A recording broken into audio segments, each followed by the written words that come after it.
Terima kasih untuk Anda yang masih bergabung bersama kami dan kami masih membahas penilik problematika perdagangan Indonesia dan kita masih berbincang bersama dengan Bapak Muhammad Faisal, Direktur Eksekutif KOR Indonesia. Pak Faisal, kita lanjutkan kembali Pak.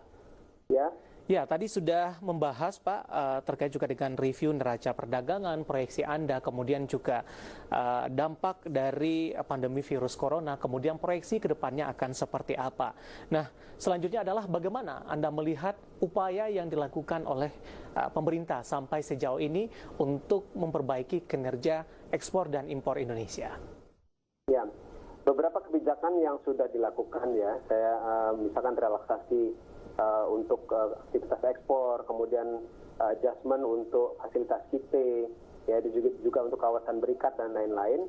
Ini saya pikir salah satu di antara upaya untuk menghadapi tekanan selama adanya wabah. Jadi ketika demand atau permintaan ekspor itu sedang turun, memang perlu dipertimbangkan supaya eksportir ini tetap bisa survive ya pada masa tekanan wabah. Nah ini pasar di dalam negerinya juga akhirnya harus dibuka yang tadinya hanya untuk ekspor. Nah itu salah satu upaya sebetulnya. Nah tapi yang perlu diperhatikan juga adalah ini masalahnya adalah wabah yang sampai sekarang kita tingkat uncertainty-nya masih tinggi. Kalau kita melihat kasusnya makin lama makin naik ya dalam kondisi pada saat walaupun sudah masuk new normal. Nah jadi ini yang perlu diwaspadai saya pikir. Karena kalaupun di luar, katakanlah negara-negara tujuan ekspor yang besar seperti China sudah pulih, sehingga sebetulnya itu peluang ya untuk bisa meningkatkan ekspor. Nah Amerika dan India saya pikir walaupun juga peluang juga karena dia tinggi juga ekspor kita pertumbuhannya ternyata. Nah tapi dari sisi wabahnya mereka kan masih sangat besar. Jadi tingkat ketidakpastiannya juga masih tinggi untuk negara-negara yang karakteristiknya seperti itu. Gitu. Tapi poin saya adalah ketika kita tidak bisa mengontrol wabah di dalam negeri, ya saya pikir ini dikhawatirkan nanti malah akan mengganggu juga kinerja ekspor impor kita. Karena walaupun misalkan ada peluang-peluang di luar yang bisa semestinya dimanfaatkan, tapi karena proses produksi dalam negeri terganggu, karena adanya wabah ini saya khawatirkan malah jadi tidak bisa dimanfaatkan peluang tersebut. Baik, nah berbincang terkait dengan proses produksi Pak Faisal, ini terkait juga dengan kebutuhan bahan baku, di mana rata-rata dari industri manufaktur kita lebih banyak mengandalkan impor sampai sejauh ini. Ya memang ini saya pikir sudah masalah fundamental yang sudah sejak lama dan saya pikir dengan adanya wabah ini, ya di mana ketika terjadinya wabah, terutama pas di awal-awal ya di awal-awal tahun, ini kan yang dikhawatirkan pada saat itu adalah memang gangguan suplai bahan baku karena disrupsi di sisi logistik. Nah ini sebetulnya lessons learned untuk kedepannya kita semestinya lebih serius lagi untuk memperkuat linkage di dalam negeri ya untuk memperdalam industri kita supaya bahan bakunya itu sedapat mungkin diambil dari dalam negeri gitu ya. Jadi jangan ketergantungan dengan impornya tidak terlalu besar gitu. Karena kita tidak mungkin juga tidak tergantung sekali sama impor ya. Tapi yang jelas potensi-potensi yang ada di dalam negeri yang semestinya bisa dilakukan, saya pikir harus ditingkatkan. Nah, sebagai contoh misalnya kalau kita melihat besi dan baja ini kan salah satu komponen impor yang paling besar setiap tahunnya ya.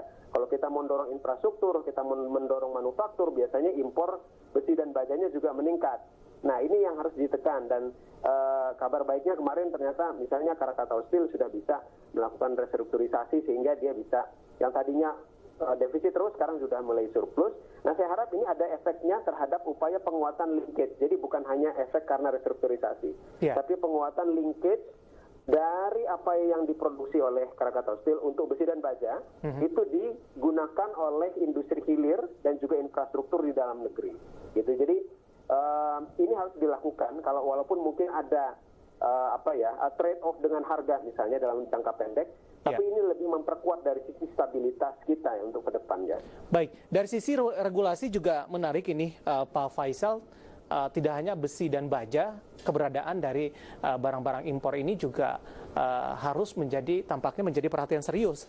Kalau kita berbincang di industri besi dan baja, kebijakan dari baja impor yang membanjiri pasar Indonesia ini juga membuat tidak hanya keras, beberapa dari industri-industri lainnya juga mengalami tekanan dalam hal ini. Ya, betul. Ya, jadi ada dua sisi saya pikir yang memang harus terus digenjot. Pertama, permasalahan dari kurang diserapnya ya besi baja dalam negeri adalah masalah kualitas dan harga. Nah kalau masalah kualitas Saya pikir ini mesti memang harus ada upaya-upaya terobosan untuk mengkatrol dari sisi teknologinya, ya, supaya bisa lebih memenuhi spek yang diharapkan dari konsumen di dalam negeri. Nah, dari sisi harga memang perlu ada, jadi itu ada porsi korporasi tadi ya kalau dari sisi teknologi. Tapi dari sisi harga, kalau kita bandingkan dengan apa yang diimpor, memang ada kebijakan-kebijakan khusus yang diberikan oleh negara-negara produsen baja, katakanlah misalkan China. Jadi itu bukan hanya karena daya saing dari sisi harga per unitnya dari pabriknya saja lebih murah, tapi ditambah lagi dari fasilitas negara dalam bentuk misalkan tax rebate dan lain-lain sehingga lebih murah lagi. Jadi memang ada intervensi kebijakan yang lain di luar daripada penguatan dari sisi teknologi.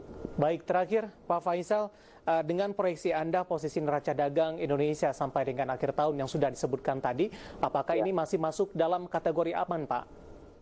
Ya, saya pikir tidak terlalu aman ya, karena ini surplusnya masih belum bisa dikatakan disebabkan karena peningkatan ekspor, tapi lebih karena impornya yang lebih drop dibandingkan dengan ekspor.